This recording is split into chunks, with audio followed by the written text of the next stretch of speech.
Bentrovati al meteo. Nuovo ciclone sull'Italia, ancora maltempo al nord-est nella giornata di giovedì 15 ottobre. Vediamo la situazione nel dettaglio.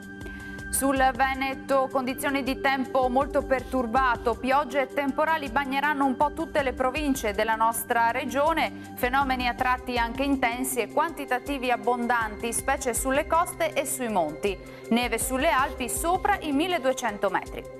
Temperature in calo, minime fino a 9 gradi, valori massimi compresi invece tra 11 e 14 gradi all'incirca. E il tempo sarà instabile anche sul Friuli Venezia Giulia, con precipitazioni diffuse, vedete, localmente saranno anche forti. Temperature minime tra 8 e 11 gradi, massime sui 14-16 gradi all'incirca. Infine uno sguardo alla situazione del Trentino Alto Adige, nessuna novità, anche qui tempo molto instabile con piogge un po' dappertutto. Temperature minime sui 5-6 gradi, massime intorno ai 12 gradi.